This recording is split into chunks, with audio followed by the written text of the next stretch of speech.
We are back, and this is still Crossfire with Dakwa and Ishoma, and we've been talking about the environment and the conservation of it at the same time. We have this gentleman in the studio who has been very insightful when it comes to our environment and the damages that we have done, and then the preservation methods and processes that is probably being being considered to ensure that we do not destroy it further than it already is. So you and I need to give concentration to the fragility of all that concerns our environment, and we need to work towards ensuring that we are responsible, or we take responsibility to ensure its sustainability.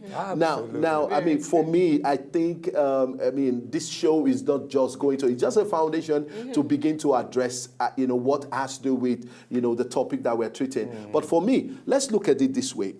You are the current president of the National Conservation Foundation. Not quite, but I'm on the council. Oh, okay. Okay. The current president is somebody whose shoes far bigger than me. That's the likes of the Honorable Uzoma PC Asiodo. Okay. That's true. That's true. But let's look at this way. This foundation, are you making any impact when it comes to conservation? Do you have a very good platform to ensuring that the Nigerian environment does not get worse than it already is? Thank you very much for that question. Well, the NCF, as it's called, Conservation Foundation, has been in existence for over 30 years now. And one of the things that NCF did, one of the many things they did, was to ensure that we set up a Ministry of Environment. It started with the ecological system and protection of the ecology, and then eventually transformed into Ministry of Environment. That was a direct result also. Does this foundation work with the Ministry of Environment? No, but in the early days, we had good access because we had people like Philip Asiodo, Akintola Williams, Aduke Alakija, Mobolaji Johnson on the council. And these were people with strong influence. And they were able to bring influence to bear on the incumbent governments at those various times to get these things started. And so they were able to influence the government to get Environmental Protection Agency, which transformed into Ministry of Environment. They were able to help the Ministry of Environment set up the national parks systems, which was very important. And what they did was they identified reserves that had been set up in the country pre and just post-independence. All right, let's quickly hold on that thought. We have a caller. Hello, good morning. Good morning, Dakmo. How are you? Very well. How is Port Harcourt today? Port Harcourt is cool. Great. All right, let's go ahead. Let's have your contribution. I want to say thank you to our guest. It's been very enlightening listening to him. I would just want to get some facts clear. Okay. He mentioned something like Nigeria was about 35% forest, and currently it's about 7%. Thereabouts. I wanted to be sure how that statistics came about because I travel a lot. When I go up in the air, everywhere is forest, everywhere is bush, and I'm wondering, where are the houses, where are the people? Good question. Absolutely. No, it's a very, very good question. In fact, I should have alluded to that. There's a difference between what they call pristine rainforest, pristine forest. You see, when we're talking of forest, we're talking of that multi-canopied entity. So you have your upper canopy, these very, very tall trees, and then you have a lower canopy, and then you have a middle canopy, and then you have a lower middle canopy. In a typical forest scenario, you have about 5, sometimes 6 canopies. Okay, and what are these canopies doing? This is the important thing. They're all absorbing carbon dioxide, and they're giving out the oxygen. So when we fly, we do see, loads and loads of trees, and it looks, wow, this is very good. We're a real heavily forested country. But actually, what we're seeing is totally degraded forest. They can no longer even be called forest. You just see plantations of monocropping, oil palms. You'll just see plantations of monocropped type of malina and trees like this. This is not forest. The statistics are easy to get, especially with digital satellite mapping. You can easily, photograph all these things and assess what percentage is there. And the sad reality is. All right, Mr. Desmond, let's hold on. All right, Wikes, you can just go on and listen. Let's take this other call. Good morning, Usman. Hello, Mr. Usman. Hello, Usman, are you there? All right, you were talking about these canopies, and it becomes really very interesting. Yes, yes, it becomes very, very interesting because the canopies is where you have the life. The forest does so much. It supports species. Do you know that majority of the living entities in our remaining forest have not even been identified?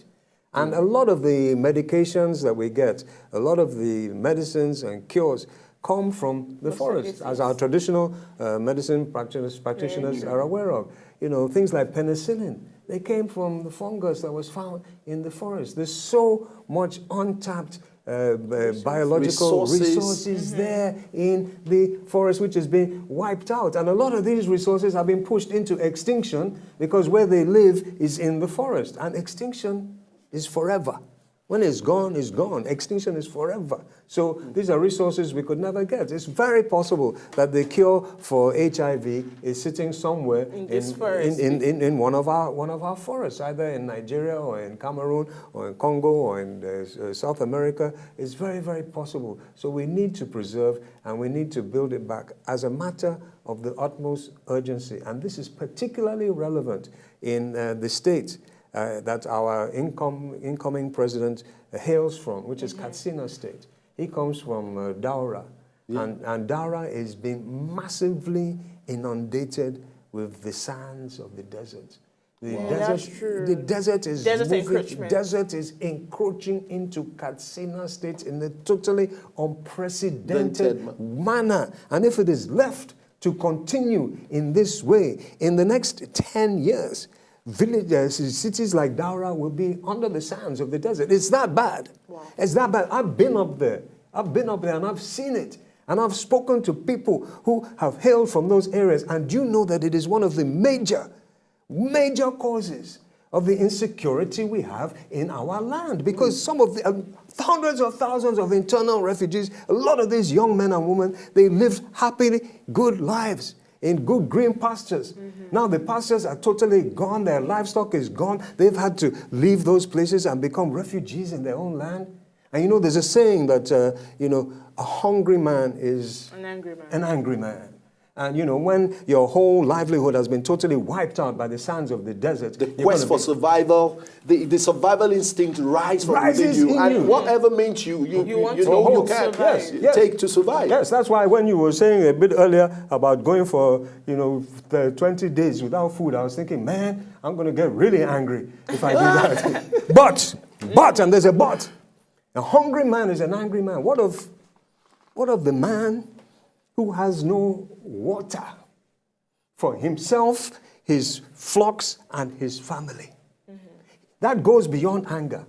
You will now become insane if you're burying your children because you can't get water from a water hole that you used to get water traditionally, where your great-grandfather also used to get water. Because it's deserted. You'll become insane. And that's when you can now strap all kinds of things around your chest and just boom, in the name of peace. You know, God forbid that this desert encroachment will not be stopped. And one of the major areas where the desert is encroaching is that same Katsina State, which is where our president-elect is. Yes, exactly. Because we have less than a minute to round up. In one word, I know some of our viewers may want to be members of the National Conservation Foundation. Is it open to every individual? Absolutely. How can you join? How can you become a member? Absolutely. To protect our environment? Absolutely. Well, before you decide to join, just appreciate that there is a very, very big problem. Protecting the environment is a big problem, and you have to decide whether you want to be part of the problem or part of the solution. If you want to be part of the solution, just Google up Nigerian Conservation Foundation on your website, boom, and you go right in there and become a member and become a little part of the solution. So next time I come here, I'm going to see cards for both of you guys. Yes. Otherwise, we're going to be cross-firing each other here. No, I'm just going to get that done today. Unfailingly. Thank you so much for joining us on the show. It's been so insightful. So much. We appreciate your insightful